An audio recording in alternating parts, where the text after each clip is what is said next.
ये ऐसा हो रहा है ना, ये कोई भी पेपर देखो आप, चाहे जिस साल का पेपर देखो आप, जो भी पढ़ाया जाता है तैयारी तो यहाँ भी लिखा जाता है क्या, जो गवर्नमेंट की पॉलिसी तो वही होती है ना।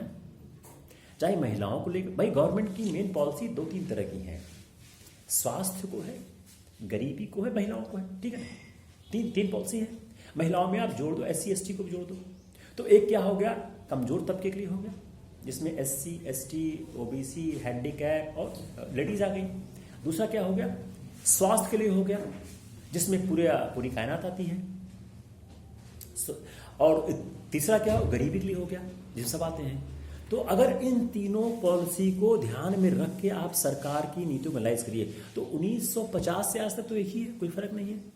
सरकार क्या करती है, हर बार एक नया प्रयोग करती है। जैसे हेल्थ का एक नया इशू आ गया, अब आपने अगर इस बेसिक पॉइंट को पकड़ लिया तो आपका आंसर क्या है, इंप्रूव कर गया। आपने क्या पकड़ा, पहले के हेल्थ के सारे कार्यक्रमों में कैपिटल एक्सपेंडिचर एक छोटा पार्ट होता था।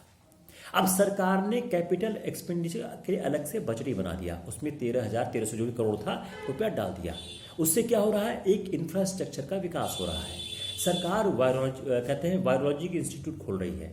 अब आपने इस पॉइंट को पकड़ लिया तो आपने सरकार की पिछली पॉलिसी से इस पॉलिसी में आपने एक डिफ्रेंशिएशन दे दिया, आपका काम बन गया, आपका काम सफिशिएंटली बन गया। अगर आपको आंकड़े याद नहीं है तो भी आपने इस दर्शन को, मैं बार बार कहता हूं, अगर आंकड़े मिस होते हैं आप दर्शन पर अटैक करो। एग्जामिनर का जो मॉडल आंसर शीट होता है उसमें दर्शन होता ही होता है, आंकड़े भी होते हैं। आंकड़े क्यों दिए जाते हैं, ताकि आप एक अभ्यर्थी में दूसरे में गैप, जो मॉडल आंसर होता है वो बेस्ट आंसर तैयार किया जाता है।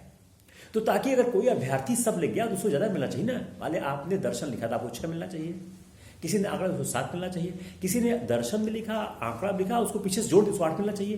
तो वो सारी चीजें होती हैं। तो मान लीजिए आपसे आंकड़ा मिस हो गया तो आप छोटा सा मार्क्स मिस कर रहे हो ना। दर्शन, आपने दर्शन भी नहीं लिखा, आंकड़ा भी नहीं लिखा, जोड़ा भी नहीं, और आप बस वही लिखते जा रहे हो कि सरकार स्वास्थ्य में काम कर रही, सरकार में, अब तो नंबर क्यों मिलेगा। तो ये अपने क्या नहीं, ये सारी चीजें अपने आप को कॉन्फिडेंस देती हैं। Right now I am lot working on your confidence building. क्या है, आप लोगों का मोरल बहुत ज्यादा डाउन है, ठीक है ना।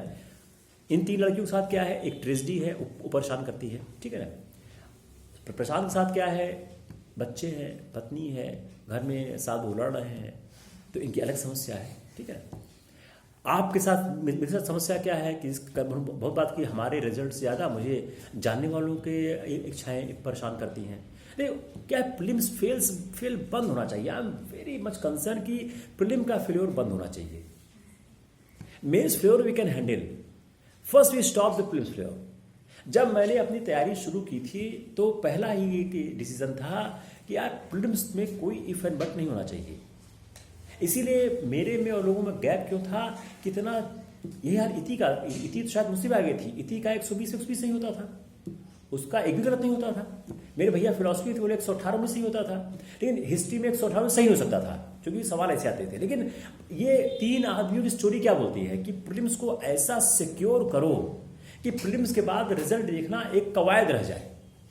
आप लोगों ने अभी तक जितने प्रीलिम्स दिए हैं, आप लोग फेल्योर की तरफ ज्यादा थे, सिलेक्शन की तरफ कम थे। मान लीजिए 102 पे क्वालिफाइंग है, 102 मार्क्स पे, अब आपने 99 मार्क्स किया है, तो आप ईश्वर से आराधना कर रहे हो कि इस बार मेरिट नीचे हो जाए। आप अगर 102 हुआ है तो आपको 125 होना चाहिए, 124 होना चाहिए, कि ईश्वर से आराधना है, मेंस में करेंगे, प्रीलिम्स खत्म हो गया है। तो right now we are very keen on that. और प्रीलिम्स बगैर मेंस तैयार किए नहीं हो सकता है।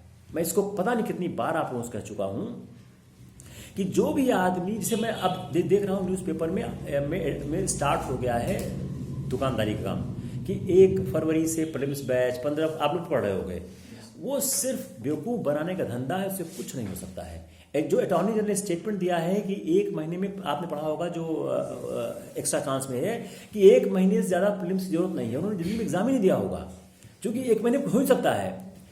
कभी भी 7, 8, 9 महीने से, कितना भी शार्प कैंडिडेट हो, 7, 8, 9 महीने से कम में नहीं हो सकता है। आप लोगों ने सब कुछ पढ़ दिया, उसी को शार्पन करने की जरूरत है, बार बार घुमाने की जरूरत है, बार बार अंडरस्टैंड करने की जरूरत है कितना याद करने की जरूरत है। आप लोग मॉक टेस्ट अभी जैसे कुछ दिखता, मॉक टेस्ट पे और कोशिश करने की जरूरत है। हालांकि बाजार में मैंने मॉक टेस्ट कल देखे, बड़े ऑर्डिनरी है। जो मॉक टेस्ट आप लोग देते हो उसमें बहुत गैप है, क्योंकि क्या है, ज़्यादातर मॉक टेस्ट जो मार्केट में है, मैक्सिमम क्वेश्चन एक सवाल में एक इन्फॉर्मेशन मैक्सिमम एक होती है, जब यूपीएससी एक से काम नहीं करती है।